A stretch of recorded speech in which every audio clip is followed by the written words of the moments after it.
I'm leaving breadcrumbs, or I'm leading by example. But sometimes that person could just think like, okay, this is just what you're saying. Or even if I'm leading by example and I do something for you, let's say I buy you flowers, that person could just be like, oh my God, thank you so much for buying me flowers. They don't realize that you want them to give you flowers back. So that also ties into the fact that anything that you do, right, you need to genuinely be doing it from your heart and not to get something back. If you are always doing things just to get something back, you're doing yourself a disservice, and you're setting yourself up for failure, and you're setting yourself up for pain, right? Because if somebody gives me flowers, I'm not instantly thinking to myself like, I got to get them flowers, right? But if that was your mentality when you gave the flowers to that person, it's like, yes, you are setting yourself up for failure. So for good communication in a relationship, I don't recommend breadcrumbs. I recommend speaking loudly, and saying what you want and need in a positive way, um, you know, with nice, clear, kind communication. So, yes, that was my topic today. Victim to villain. And I will say this. A victim is somebody who harm has been done to them, right? A villain is a wicked or evil person that their actions add to the story negatively, right? Because now they're doing evil things for, their own justification, right? And then a hero is somebody that's idolized for their courage. You can be any one of those three. Everything in life is a choice. As much as we want to think that life is just happening to us, it is not. It's even your choice that you're not taking an active role in your life. It's your choice that you're not taking an active role in your healing. That's all by choice, right? And with these three characters, the victim, the hero, and the villain, every single one of them has an origin story. So sometimes we like to think of ourselves and we think like, oh my God, this happened to me and that's why I'm like this. And we just like to play the blame game, and we like to leave the blame there. Because my dad was like this, because my mom was like this, because that person hurt me, because all these different reasonings, right? We like to say, this is why I am how I am. We completely ignore the fact that we have a choice, right? Because why is it that some people that have the same background can have two different lives? There's children that can grow up in the same home, right? Same parents, same everything, two different lives, right? And yes, there's different things that go into it, like more deeper, but we're not going there for the sake of this conversation. But what I'm trying to basically say in this lesson is it's your choice which one you become, even if you were harmed, even if it wasn't your fault.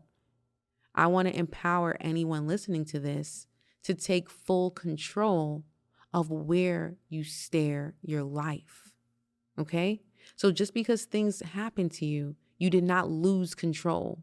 The car did not go off of the side and jump the railing, right? You are still in control. You just have to harness that energy that you're feeling, that pain you're feeling, and you direct it, right? You find the courage to leave a situation that is continuously causing you harm, or you find the courage to take accountability for the things that you are doing now that you've become the villain.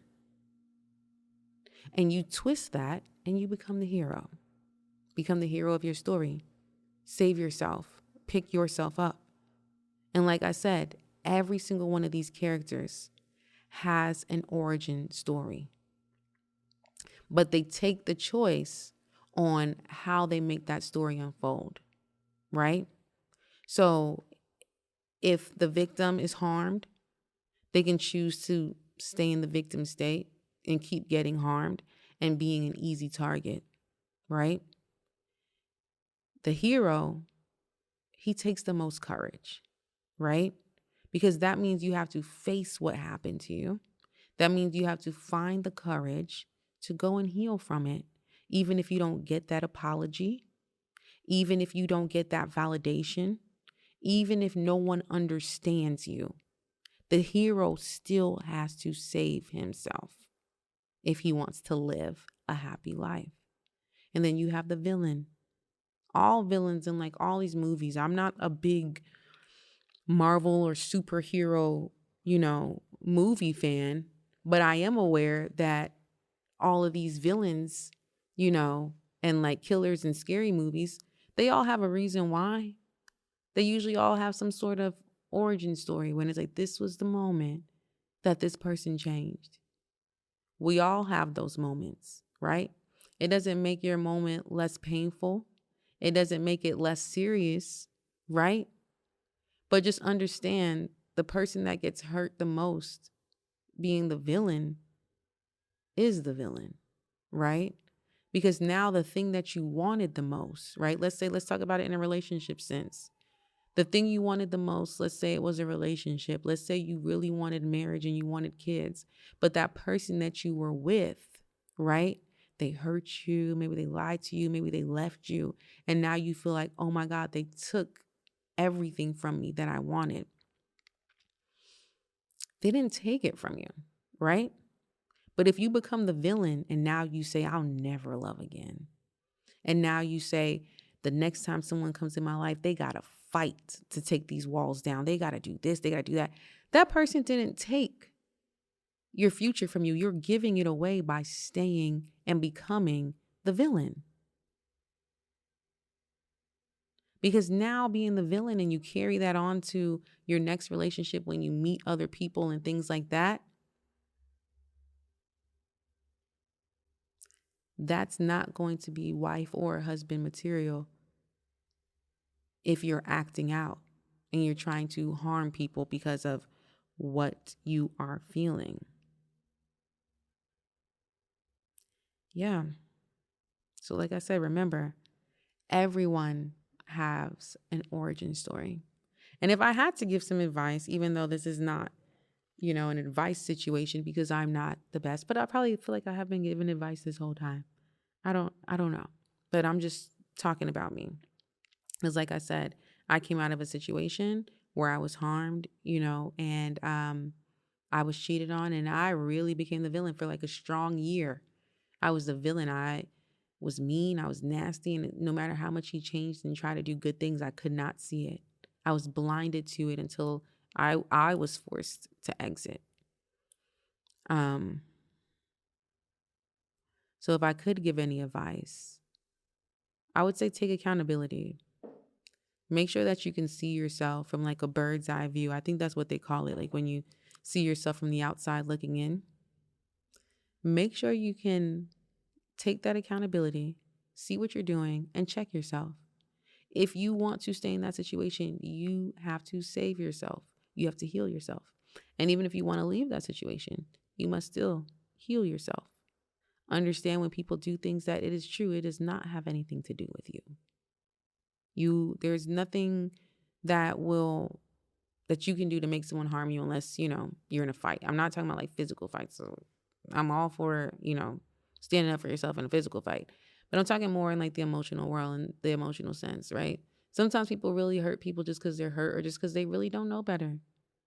Some people, you grow up in a household and you see your parents fight, then go to sleep in the same bed, right? So you think, oh, that's normal. When I'm mad at someone, I don't have to hold back. I can yell, scream, do whatever I want. And then we're supposed to go back into the same bed. That's unhealthy. That is toxic. And I'm sorry that you grew up in a toxic environment and you watch that. And I'm speaking for myself because that's the same kind of environment that I grew up in, right? Where I watched those things. So that's why I feel like it was just like second nature for me to become the villain. Because I'm like, okay, got it. Now I have graduated into this level of a relationship. Now I have graduated to the level of a relationship where we yell, argue, and fight, and then we go to bed together. Because this is normal. This is what people that are in love do, right? But it takes, like I said, a lot of accountability. And that is hard for some of us, especially when we're done wrong. We only want to see ourselves as the person who's done wrong. And we justify our own mess. But like I said, thank you so much for listening. I'm going to be doing this podcast as I continue my healing journey. And this whole first episode was just all about being aware of who you become after the harm. And I know it's hard, and that's why you should get help and also read books. One that I highly suggest is The Power of Now. That book definitely helps me whenever I'm in any type of bind, because it lets you realize, in your present moment, you're usually not in pain. You're either thinking of the past or anxious for the future, but in the present moment, you should usually be able to find some sort of peace. And then also too,